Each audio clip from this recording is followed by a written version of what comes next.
Bad news. The woman that is called the lion of Ghanaian politics, or if some insist, the lioness of Ghana's politics, is gone. Oliver Barker made a post that struck many yesterday. He said, if Kwame Nkrumah can be referred to as the father of Ghana, then perhaps the mother of this country is Nana Konadu Agyeman-Rawlings. She was ubiquitous. She was ever present. And for those of you who followed Ghanaian politics, the Fourth Republic in particular cannot be written about or spoken about without Nana Konadu Agyeman-Rawlings. Standing strong and firm behind Jerry John Rawlings, her late husband, right from 1979 when Rawlings first seized power. And then he returned in 1981, held the reins of power up until 1992 before handing over power to himself, this time around in a democratic sense. Nana Konadu Agyeman-Rawlings was there all throughout. The story cannot be written without her. And a story again about her 31st December movement, incredible organization that did a lot for so many children and for so many young people across the country. So many people who are old now benefited immensely from the 31st December movement. Of course, she was not without controversy, eventually breaking away from the NDC that she co-founded. In fact, partly founded with her husband, Jerry John Rawlings, forming the NDP, running as the first female presidential candidate in any general election in Ghana. She's seen it all. And at 76, she's gone back to her maker. And so Ghana Connect tonight, we celebrate Nana Konadu Agyeman-Rawlings, the lion or lioness, if you want, of Ghana's politics. She went home to see the maker yesterday. We connect right after these messages. Hey, Ruben. Every 2 seconds notification. The Momo keeps on coming. It keeps on coming, eh? Ma, I am the community Momo man now. People send money. And with the Momo app, every payment is done. My transactions are flying. Hey, Aden. Ma, you didn't know, eh? Over 2 million Ghana cedis is up for grabs in the Stillman Saka promo. Transact more than 100 Ghana cedis with your Momo app, and you could win daily, weekly, and monthly cash prizes, and 100,000 Ghana cedis grand prize. And it's not just payments and money transfers. Bank to wallet transactions, savings, loans, investments, pensions, POS transactions, and Momo transactions from other partner platforms qualify. This promo runs in collaboration with the NLA on the Caritas Lottery platform. Terms and conditions apply.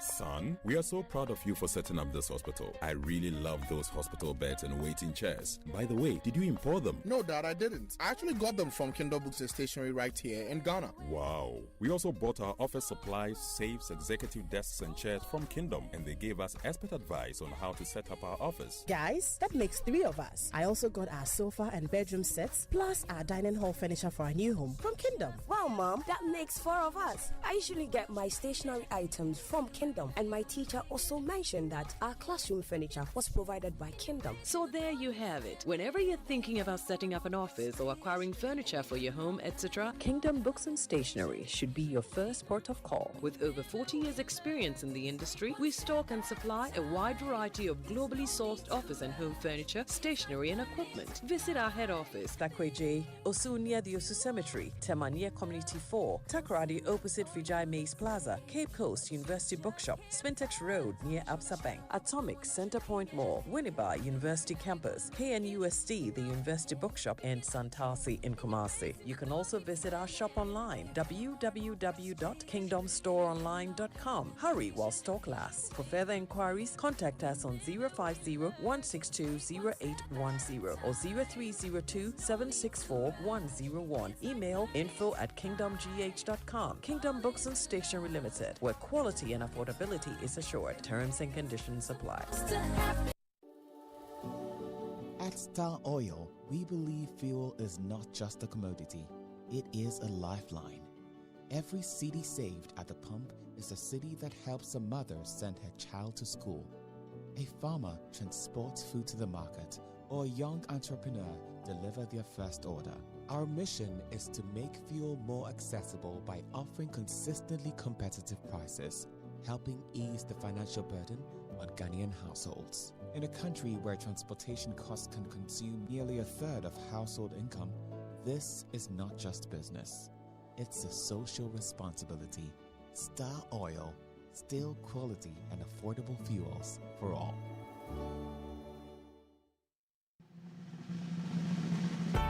For many years, we've been solving Ghana's water storage problems with quality tanks. Syntex tank. You know, it is strong, it's tough, and reliable. And now, we are in to solve the #1 problem when it comes to water carriage: our pipes. With the state-of-the-art machinery, Syntex is providing very strong, tough, reliable, high quality, and durable pipes at a reasonable price. This is Syntex pipes. With Syntex pipes, water flows wow. I mean, ta-ta-ta-ta-ta-ta-ta-ta-ta. If they carry water, no wahala. With Syntex pipe, our water problems are solved. Syntex, are you strong? Are you tough?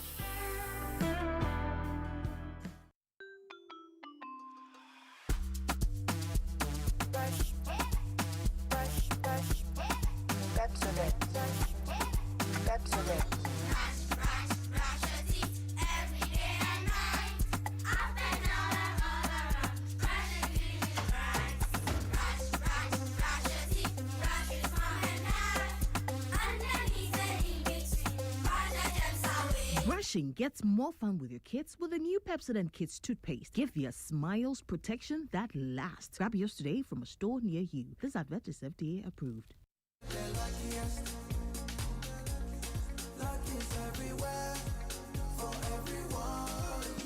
This year is going to be sweet. I don't just feel it, I know it, because the Luckiest Season 3 is back. And I'm about to show you how to grab your golden ticket. Just dial *712# and follow the prompts to purchase your ticket. Or go to theluckiestafrica.com, hit community tickets, and pick your lucky number. Or let the system do its magic. Choose how much you want to spend from 1 to 5,000 Ghana cedis. You can even buy a ticket for someone else. Be someone's hero. Payment?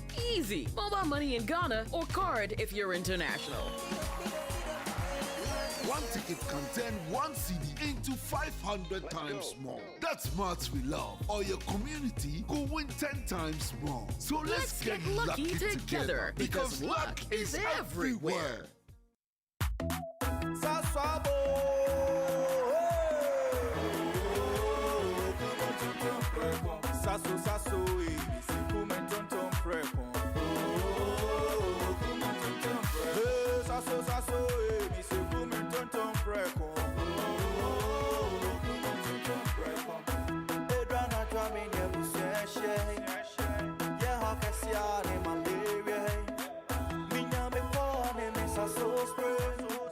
Every mosquito study run away. Sasso, mi se come tonton preko. Sasso, kum tonton preko. Nani sham ne die e demonstranko. This advert is FDA approved. Welcome back to Ghana Connect.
Agyeman-Rawlings has taken lead of us.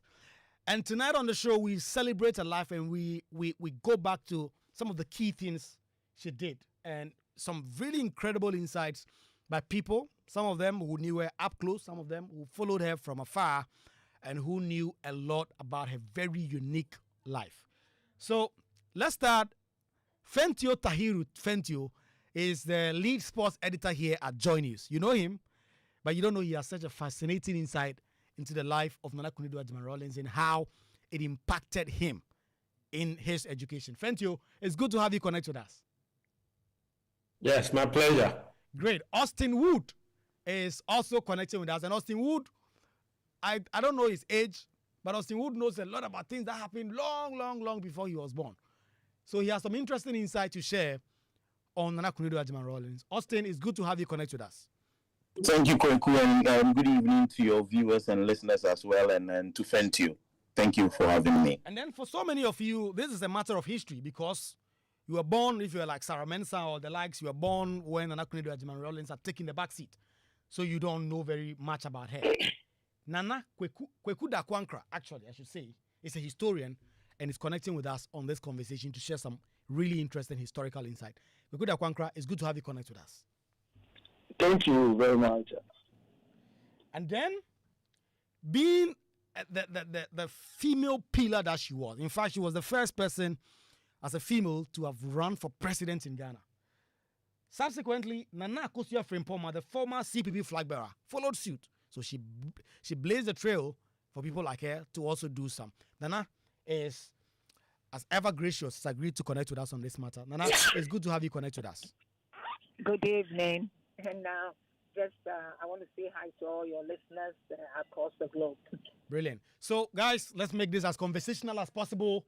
Let's talk. Let's come in and talk about some of these things. So, let me start with you, Fentio. You have an interesting story about how Nana Konadu Agyeman-Rawlings. I mean, well, of course, for the start, let's talk about how you heard about the death and what you made of it.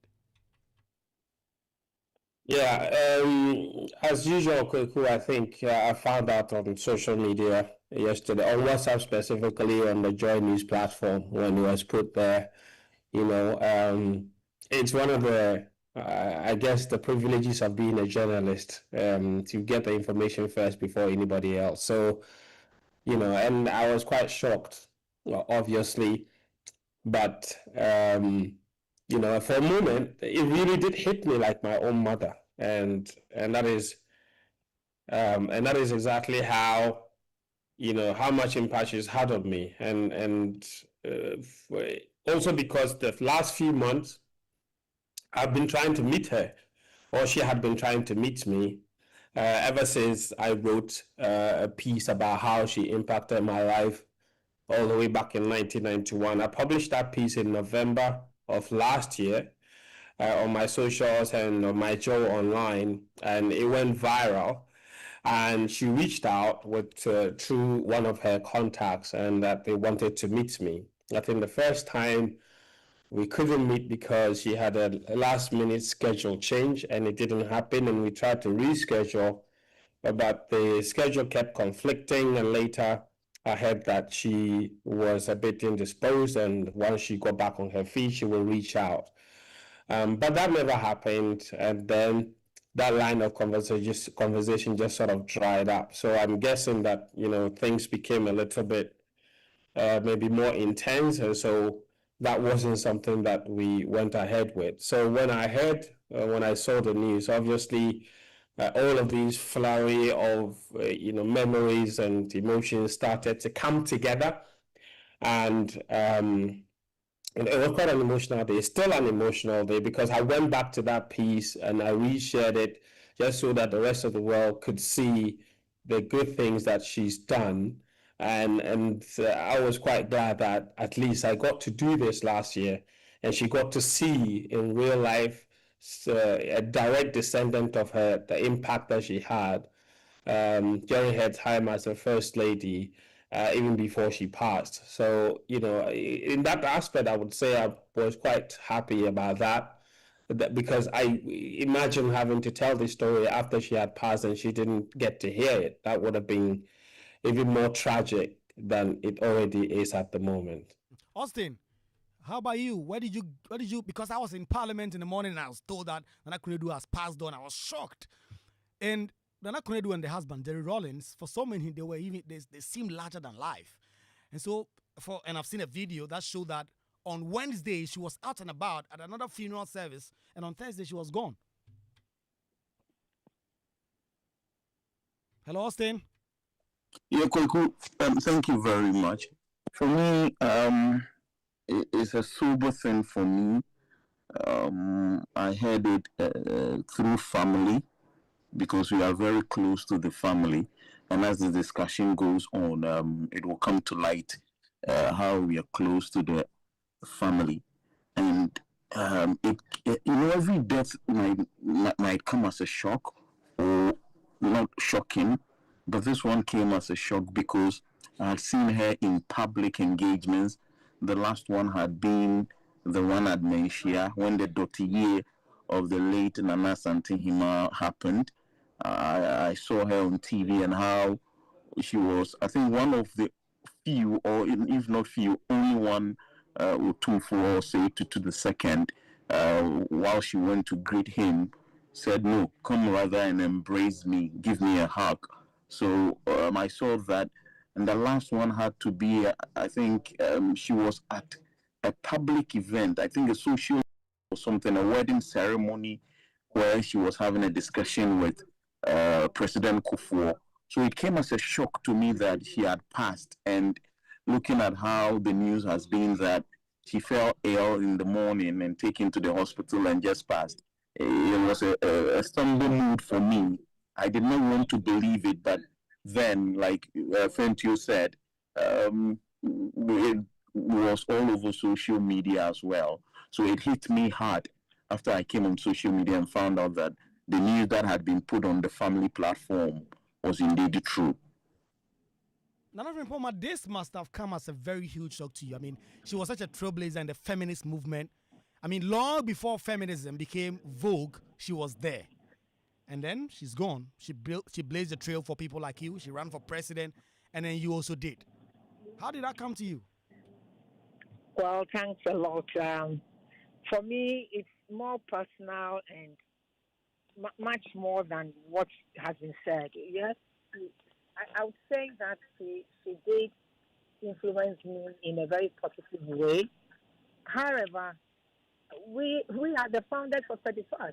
So I've always been in that kind of political arena. But the point is that when we founded 31st, the group of us, myself, Asiedua, Lifua, Yawa, and about three more, Cynthia and Co.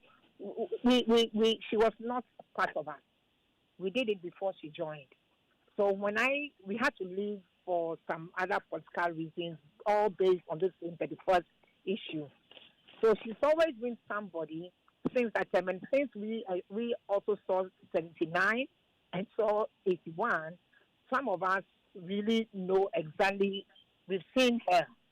However, when I came back from the U.S. after I had been in exile on this particular 31st issue, I mean the women issue, I met with her. We spent a couple of times, and since then, she's been very close, more than like a sister to me. And the whole shock, it was a press guy that called me 15 minutes after he heard and said this is what I said. It's not possible. Because just like the gentleman just said, I had seen her at the dossier. I've seen that video. And in fact, when that video came, myself and my son were discussing her. And I said, that's for this woman. She can still stand for presidency because she's so strong. And every time I see her, that's what I tell her. I said, Debena, what is it that you do that you don't seem to grow? Tell me. She can't seem to grow. Whenever you meet her at a program, she will just dance and dance and dance. And so she just like literally gets into her car and drives off. She was at my daughter's wedding. She was there till about 1 a.m. And it was after the final dance that she actually sat in the car and left. That is the kind of woman I have. Not too long ago, I went to her place. There was a program she came on. Her speech was so great. I said, listen, give me this copy of your speech. But you have a copy of it in your computer. He said, you have to come to the office for it. So I came to the office maybe about a couple of months now. It was just to pick the speech, the copy of the speech, but I was there for like 3 hours. That is the kind of woman. And for me, I like to go beyond just this politics. This woman has something, not just being the first presidential, no. Something about her. She has something that we must package for every young person out there who wants to live to their fullest and the maximum. Because what she represented in the 3 areas, both as a husband, like a wife, she did her best. I remember when we formed 31st, we wanted to go and tell the husband so that we'll get the military support. Because the name 31st was picked clearly just for the support to get military to support women. So when we got there, all of us went to see JJ. Then he was at the Burma camp, the Gonda barracks. Then 15, 30 minutes that we were with this man, he spoke about nothing but about the wife. In fact, when we came out of the buffet, what is this? Yeah, we didn't nearby. All he did was tell us how wonderful this woman is, what he did, everything about her. So that part of there is there. And then when you get close to her, you realize that she also spent a lot of time with her children, and she took that family life very serious. And then when she took 31st, everybody thinks she's a fan of 31st. She's not.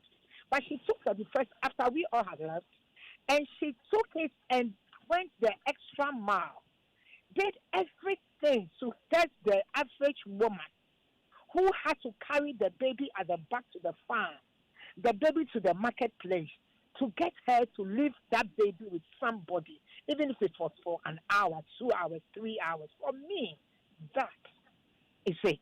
That is it. A very incredible story that you've told. And please hold it there for me, because I'm very interested in getting to know more and more about that, given the very close bond that you two shared. Let me bring you in, Mr. Ankra. And Mr. Ankra, you see, there's a lot that has been said about Konadu Agyeman-Rawlings, and you look at it from the historical lens. Historically, where do you place Konadu Agyeman-Rawlings?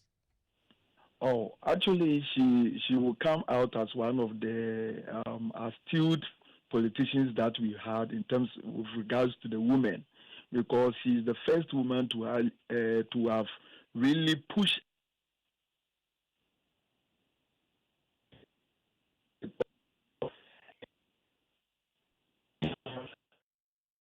It appears to have a little challenge with Mr. Ankra's number. I'll fix that pretty shortly and come back. But talking about interesting stories, Fentio Tahiru, what exactly it is about Konadu Agyeman-Rawlings? This your story. Tell it to this audience in the most concise way you can tell it, and how it has impacted you and shaped you into becoming whoever you are today. Well, I was born in a very tiny village in the Upper West region. My village is called Vamboy. It's like 22 kilometers from the district capital. And where I was born at the time, clearly there was no school in my village. So most of the kids in my village always ended up going to the farm. And if you had a male child, it was always a phenomenal gift. If you're a man in the village and you had a male child, it was always a phenomenal gift, because school wasn't an option for many people. And so a lot of them wanted to have male children, because then the male children, were always very good options for a farmhand. So I was on the same trajectory, to be honest, until one man in the village who had a bit of education lobbied and got 31st December Women's Movement to come and establish a day nursery in my village. So once the day nursery was built and it had to be open, the entire community was gathered, and they were told that the First Lady, Konadu Agyeman-Rawlings, was going to be there personally to open the day nursery. So then they needed to do something to impress, to show that the investment was worth it and that the investment was necessary.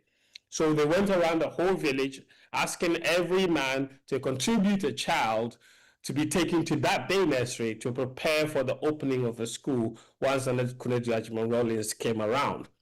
And they came to my father, and I was the firstborn, an only boy at the time, around 4 or 5 years old. So, so they went around. My father had to, they came to my father, and they were looking for children within that particular age bracket because this was a day nursery, and I happened to be in that particular age bracket. So once they came to my father, he didn't have a choice really. So he needed to donate a child because everybody who had a child of that age needed to donate a child to be taken to the school because the parents were not willing at that time to send kids to school because even if they wanted to, there wasn't even a school in my village. So my father reluctantly donated me to the school, obviously because I was an only child. Between 4 and 5, you could be sent to do a few things, fetch water, do that. So that was always helpful. But he reluctantly sent me to the school. We did. So then we had one madam there, and she nursery rhymes. And then the day of opening, and lo and behold, the Konadu Agyeman-Rawlings came to the school, with a nursery full of children and a charge to put on a really proper show. The teachers obviously had done their work. And so once the Konadu came, we needed to impress her during that particular opening. The whole village gathered. People from neighboring villages gathered as well, because that was, mind you, the first development women's movement day nursery in that whole district, and it happened to come to my village. And I remember vividly, I was chosen alongside a cousin of mine called Nuratu, and we were those that were chosen to practice certain nursery rhymes to impress the then First Lady. I was asked to perform a lion. And my cousin, if I remember correctly, was asked to perform see, I see the moon and the moon sees me. I did a lion. So, and I don't think I was more than 5 years old at the time. So once the First Lady came, everybody gathered in the village. It was almost like a mini fanfare. It was and all eyes on us, So I went out there, I did my thing, a lion, and I absolutely killed it, I believe. My cousin also did hers. And then after we were done, the First Lady took us, the two of us, and put us in her vehicle. Remember, this was in 1991. It was in the lead up to the 1992 election. So it also formed part of a bit of a campaign. So she took us and put us in her vehicle and and went around the other neighboring villages to campaign and then show us off, if you like, as some sort of candidate or graduate or whatever products of the 31st December Women's Day Nursery movement. And then she brought us back to the village. And for the next 1 month, I spent it with my father, always going to Mr. Dintier, the only man who had a television in my village, every evening, because they told us that that whole thing would be broadcast on GTV News. We kept going back every evening for the evening news. I was very anticipated, very anxious. My father always took me there every evening. We're desperate to see that news article. And then my father sort of ran out of patience, to be honest, because we were never seeing it. And the very day my father thought it wasn't worth it to go there anymore, that was the day that the news article reportedly aired. And I say reportedly because someone came to our compound to come and inform us that they were airing the story. And as a journalist, how long does a news article, a news piece last? Maybe 3 minutes, if it's even long. By the time we got back, by the time we run in the opposite direction to go and see the news article, it was already past. And till date, I have not seen that news item. I hope someone at GTV will look into the archives and find it for me. But till now, I haven't seen myself, but it should be somewhere in there if they still have it. But the good thing is, what happened, the whole community was supposed to donate these children. And once the First Lady had come and the school had opened, for my father, he was going to take me out of the school. so that I come and continue in the farm, because to them the job was done. But after we did the recitals and all of that, my father saw that, I was very good in school, and the teacher, the madam there, encouraged him to keep me there. And there were several other people that came around the village who went to speak to my father and said that that the kid was brilliant and that they should keep me in school. So that was how I ended up staying in that day nursery. And once I graduated from the day nursery, I had to go to primary school. And the primary school was located in another village, because the day nursery was the first and only school in my village. So the primary school, primary one, was located in another village. And so once I was past the age and I had left the day nursery, naturally, in order to continue, I had to attend school in another village. And that was what I did. So I went to the other school in the other village. It was a walking distance, quite a distance, to be honest. And I did that every single day from primary one, with no chairs in the classroom and what have you. But obviously that part has nothing to do with Nana. It's a story for another day. Then I continued all the way to JSS and then wrote BECE. Got aggregate 27, which just happened to be good enough for secondary school, because the cutoff point for Canton Secondary, which is located in the district capital, was 30, and only 3 of us passed, got aggregates within the 30 mark, got 27, another kid got 29, and one other one got 30. The rest of the 20 candidates that wrote the BECE, everybody else failed and ended up going back to the farm, and that was how their lives ended. And they continued to be farmers till date. But once I got that 27, I had done enough to go to CanSec. I went to Canton Secondary School, did general arts, and after 3 years, after SSCE, I passed and came straight to Legon. And that's how, as they say, the rest of the story, that's how it just unfolded, and that's what's brought me here till today. So for me, I would not have been here today if it wasn't for that particular intervention of the 31st December movement by Nana Konadu Agyeman-Rawlings, because that, for me, was what really opened the door for me to have an education.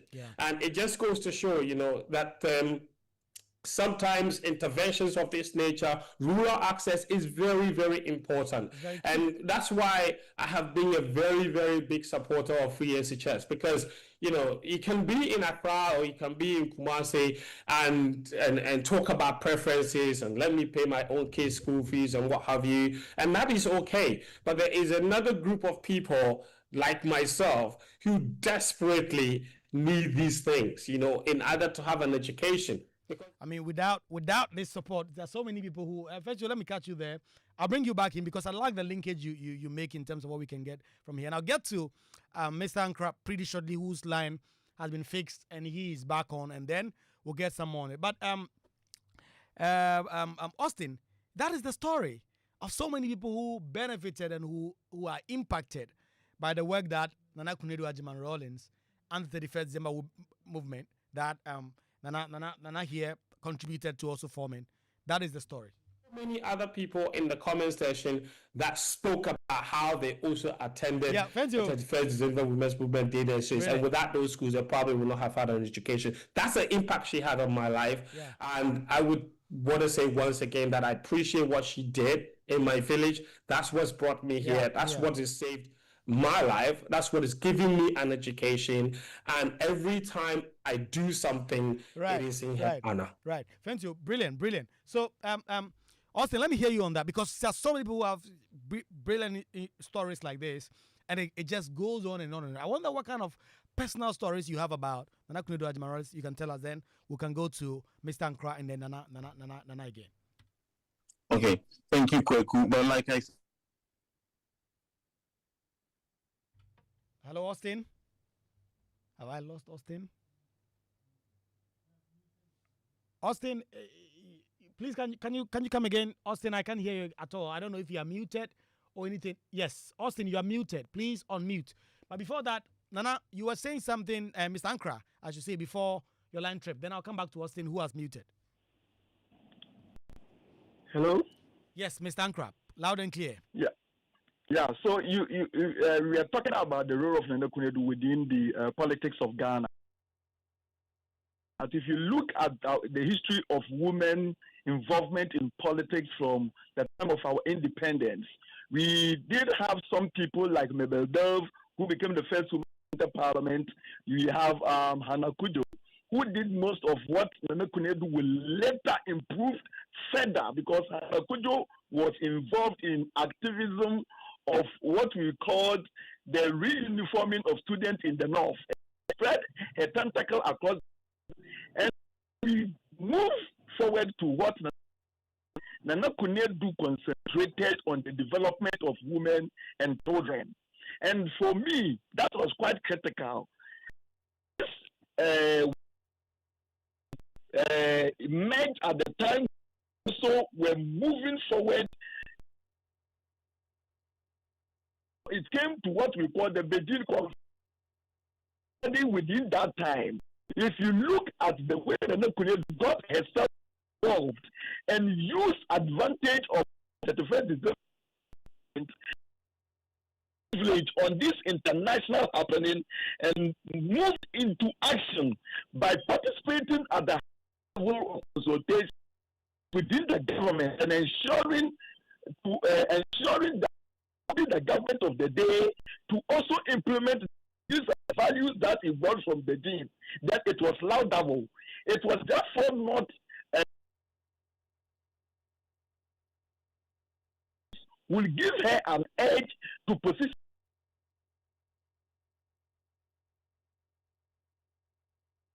And for me, that also opened door in terms when we discuss the use of feminism in this country, how she positioned herself and helped the child.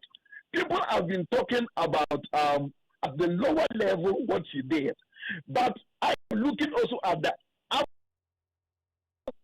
able to change minds, because during those periods, women were not empowered of that nature. The time was that to politics, there was not less against.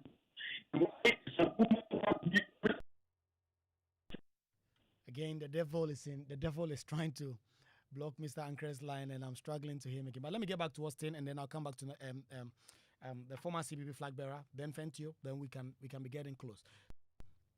Let me hear from you, Austin. Kwaku, apologies for my line dropping. But like for a personal story, you know, when I spoke first, I talk about family. So my sister after was named after. So my sister is Nana Konadu Agyeman. And I think around 1992 thereabout, she came to Akumadan, where I am from, and she came with her husband. And it's quite an interesting story because my sister is named after her. And when I say named after her, somebody like someone and names, no, it is known. Like she knows that my sister is named after her. So it's coming like 10 years later, they would want the girl named after her granddaughter, to do a poem. And because she was coming with Agyeman-Rawlings, what better way for Nana Konadu Agyeman's younger brother to also do like it? So we performed it like a duet. So my sister would say, Nana Konadu Agyeman Ufri Ankase. Then I would talk about Nana Rawlings Ufri. You know that. So we've been family with them for a while till she passed. And Frontier's story is something that touches me. Apologies if I sound like I'm being emotional, because if I cast my mind back to 30, 40 years ago, but what the 31st December Women's Movement has done for these people, it tells me there could be challenges. Also, because the husband is a military ruler, it would seem like the resources were easily available to her. But we have had people whose state resources are available to, who would maybe use them for worthy causes. So for the 31st December Women's Movement Day Nurseries, One thing we also forget about, which I think that the famous EPP flag bearer will talk about, has to do with the markets. You know, the markets were also very, very important in building women because of the power she gave women with those markets that were put up and how it empowered them economically. She's done a lot. Lastly, on politics and the political side of her, if you see the NDC move from 21% in the election in 2004 in the Ashanti region, then progressively, they had 5, they get 28 and 30 in the last elections, is due to her. She built, that base that she built, together with the cadres also, because a lot of the Ashanti region who are NDC, it is because of Nana Konadu and her 31st December Women's Movement. And you can see a lot of that because it's very difficult to get a typical Asante woman identifying with Agyeman-Rawlings' NDC. So if you get that quite often in the Ashanti region, it would be because of Nana Konadu Agyeman-Rawlings and her 31st December Women's Movement and how she garnered support to support the base of the party, and it would be there for a very long time. So the party owes her something in that stead. Along the way, there were some tumultuous engagements. She went to form her party, but I think she would always be identified with the 31st December Women's Movement and how they helped in forming the base together with the cadres of the current NDC we have. Stories like Fentius touches us. It should tell us that 30 years ago, the challenges the Ghanaian child faced in accessing education at the lower level, if it still continues to persist, then we've not developed well as a country, and we shouldn't be having such cases in the 21st century. Brilliant. So I just pray and hope that with her demise, it would prick the conscience of the nation that if she had the opportunity, no Ghanaian child should be schooling under trees. If she has the opportunity, the send your girl child to school mantra, which he introduced, would get every Ghanaian female child to school, and also the challenges they face by not going to school, we would eradicate all of them. Lastly, the introduction of the KISS program by the fireside is something that we learned a lot of values as Ghanaian KISS from, and we appreciate her, Mohamed Okon, Grace Omabu, Dr. Rokoto, Grandpa, who played the xylophone, and the rest, for what she was able to achieve by instilling a certain values of the Ghanaian and culture in the Ghanaian child by watching By the Fireside on TV. Incredible. She should rest in peace, but her demise should prick our conscience as a nation to do things that she always wanted to do. Brilliant. I'll come to you pretty shortly. Please hold it there for me for a second. I want to bring in Nana Kosia from Pama again, because Nana, when all of you came around the table and founded the 31st Women's Movement, it was for particular purpose. You did a couple of that, you went into exile, you came back, the movement was still there, Fentu's story from there. Nana Konadu is gone now. Do you get a sense that she's going with a satisfaction that some of the ideals all of you stood strongly for, you're able to take it to a very, very top level? Oh yes, absolutely. I strongly believe that she's gone satisfied in herself. Like I said, I've had tete-a-tete discussions with her. That naturally, being in politics, a few things might not go the way you expect. But what I want to take, in addition to what she did with the movement, actually is more of who she is as an individual. It is very important for Ghana to package her work so that women in Ghana and Africa, and therefore it will also rub on men, and therefore society as a whole, and humanity therefore as a whole, so that we will live to our fullest potential. What she did is she took something and went the extra mile. Just listen to the gentleman who told us about what happened in the village.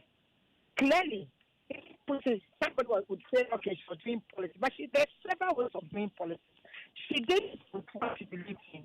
So she put it in the car, and then she went around to showcase what the DA can do for young people that is at that time in that village.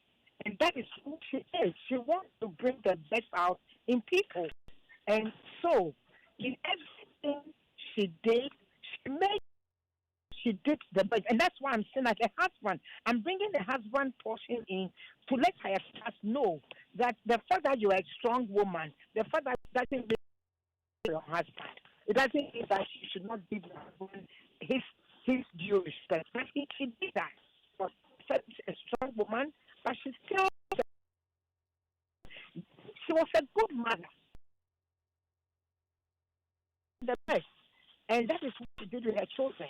Then when it came time that she needed to leave her explanations, what did she say? She said, be bold. She said, be bold. That was the motto, be bold. And when it became obvious that the party wouldn't be able to give her the vehicle for her to do what she believed in, she went on. I said, very critical. We all saw happening. What was happening? What is going on? The husband was confused at that time, but the husband stayed with her. And she, like everybody is saying, she was the one person that actually the party to gain grounds in other areas that but because of the December. So she felt they should have also maybe given her something back that she didn't get. But she stood on her feet. She went for what she wanted. So women, if you want to for any woman, just by capturing a lie, that is the way we can come psychologically, come out of where we are trapped as women in this part of the world. Not because men are strong, but because society itself, over the years, have not been able to, we have to be great to be able to relate to ourselves. So me, now, this thing I have with me, I believe that's one of the great achievements, maybe equal to Winnie Mandela, you understand? Equal to Winnie Mandela because he also did a lot for the South African. But for me, on this part of the continent, this woman, no matter, you can say everything. And somebody said something once, another issue. Nobody can tell us one single thing that they're not this one. What she also speculation. It's all politics. It's all she did this. There was a key there. There was a key there. Nothing has been really, really tagged to her. But a good woman, a good mother, a very wonderful wife to the husband who could not even walk away when she was able to walk away from the party. Really interesting. And that shows who she is. Yeah, so today, that she's gone, we all must see the spirit of that woman. Let's not look at what it is because she does not belong to my party. But it doesn't really matter. She has to live a life that has brought the best out in all of us. Really brilliant thoughts that you've shared, Nana, and thank you so much for coming on to share. The line hasn't been doing us a lot of good, particularly on the phone.